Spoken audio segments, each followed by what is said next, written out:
I'm Chef Sarah Todd, and first of all, sending lots of love and strength to everyone through these extremely difficult times. It's such a pleasure to be collaborating with Femina. Thank you for connecting women on all points of their life, from fashion sensibilities all the way to mindful living. Today, we are focusing on the orange, and we're taking a little bit of nostalgia and making it into a ricotta samosa. Yes, you heard it right. It is a sweet dish, and I'm gonna get started by first of all making our filling. So we have our milk here. I'm gonna add this into my pot. And what we want to do is add in our semolina, bring this up to temperature. So as this cooks out, it's going to thicken, and that's going to be the base of our filling.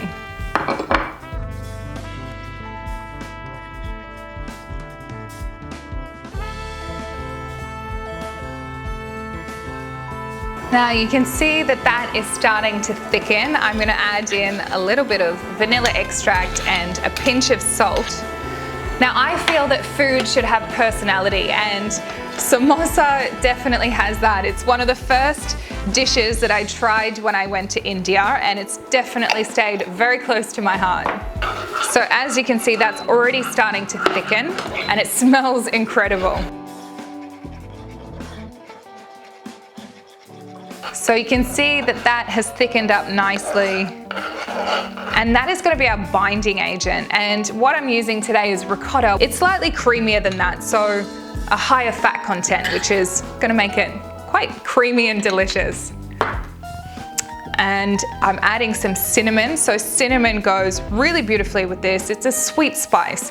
And with any sweet spices, something like an orange blossom or a rose water will really marry those flavors together and create quite a strong flavor, which I absolutely love. And I have to say that orange blossom water goes fantastically with any sort of pastry. So I've got a little cheats method here that I'm using. I've got some phyllo pastry. So I'm gonna simply cut this into little sections so I can make mini samosas. And what we need is a little bit of milk, and that's gonna help bind this together. Okay, so I have my phyllo pastry here. I'm gonna brush that with a little bit of milk. This is gonna help bind all edges of this samosa together.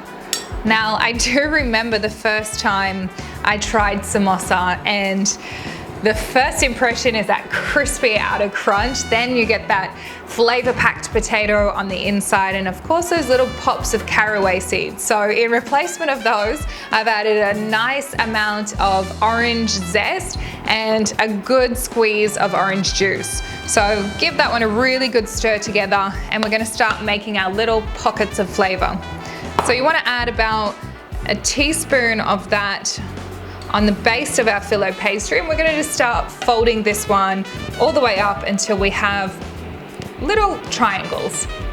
So as you can see,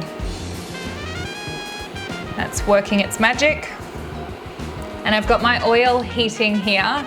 We want this at about 180 degrees. They're quite small, so they are gonna cook reasonably quickly. And just make sure that that last layer is really stuck well.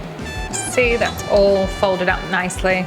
So I think my oil's, yeah, definitely ready. So really you can see that that's already starting to crisp up a little bit. Keep an eye on it, we'll give it a flip. And you'll see that nice golden color on the outside is exactly what we're looking for. Okay, so I am done frying off these little beauties. I've dunked them in some castor sugar, and I've made a little dipping sauce as well. So this is really simple. It's melted down marshmallows. Tastes delicious. I've got a little bit of matcha powder that I'm just sprinkling on top because, well, it adds another layer of flavor, but absolutely not necessary. And I mean, come on, samosas, everywhere you go, they have a little bit of a different flavor to them, but this is my signature Aussie twist, my ricotta samosas with, of course, that little pop of orange zest, which tastes incredible. But thank you everyone for watching me here on Femina. Make sure you like, share, and subscribe. And oh, happy World Food Day. See you.